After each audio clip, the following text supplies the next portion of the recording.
अत्यंत प्रसन्नता हो रही है कि हमारे सदन के विशिष्ट बॉक्स में जॉर्जिया की संसद के चेयरमैन श्री शाल पापुआ शिल्ली के नेतृत्व में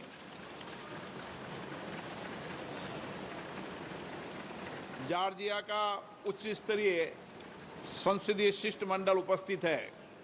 मैं अपनी ओर से तथा सदन के सभी मान्य सदस्य की ओर से उनका हार्दिक अभिनंदन करता हूं, स्वागत करता हूं।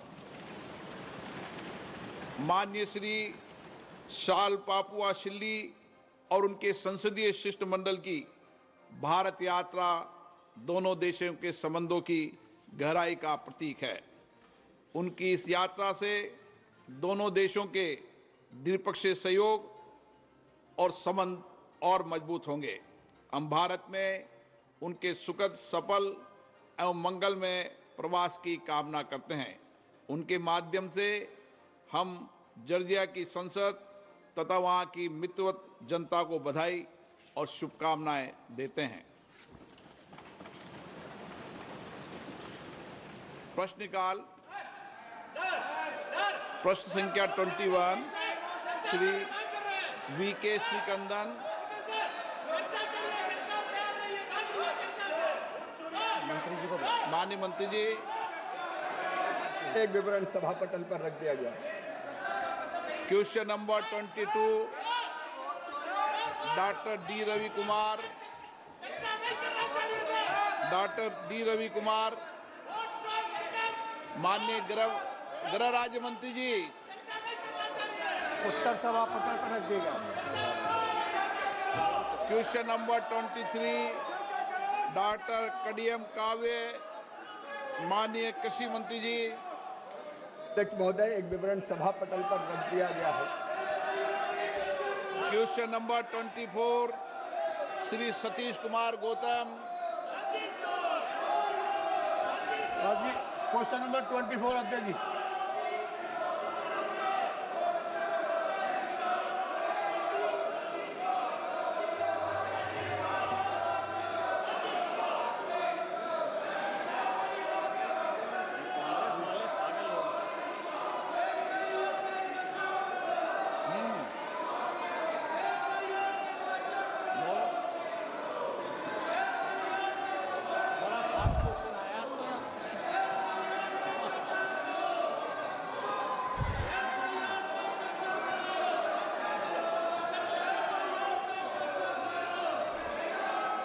जवाब सदन के पटल पर रखा है।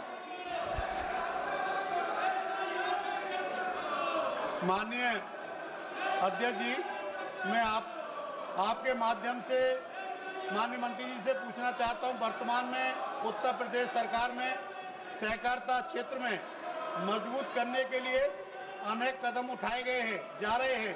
इसी क्रम में BBSL SSL के माध्यम से विभिन्न बीजों पर क्या काम चल रहा है?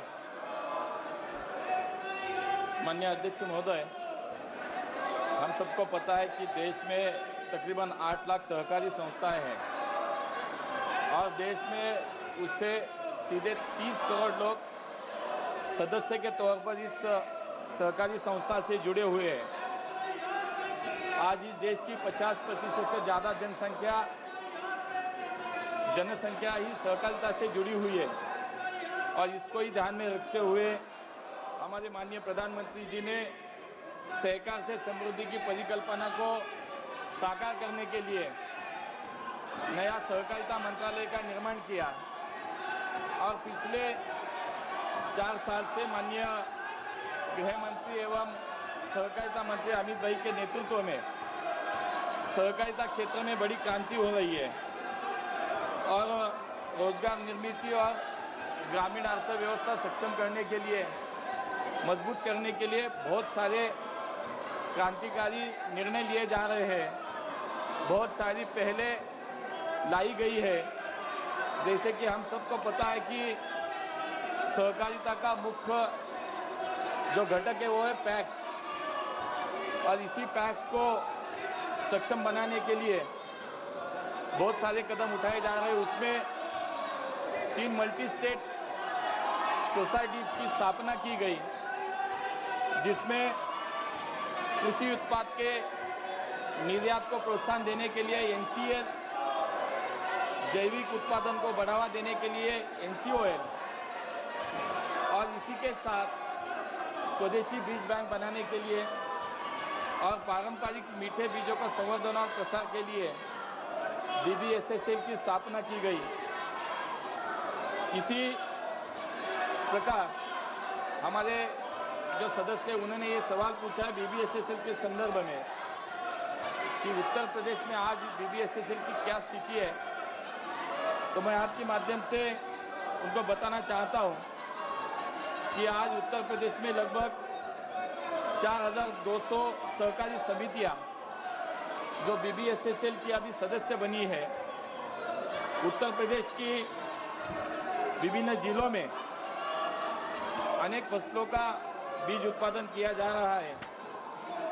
उत्तर प्रदेश प्रादेशिक सहकारी फेडरेशन के साथ अन्य सदस्य और चलिए खबरों में आगे बढ़ेंगे, बात करेंगे हरियाणा की, जहां रोहित गोदारा और नवीन बॉक्सर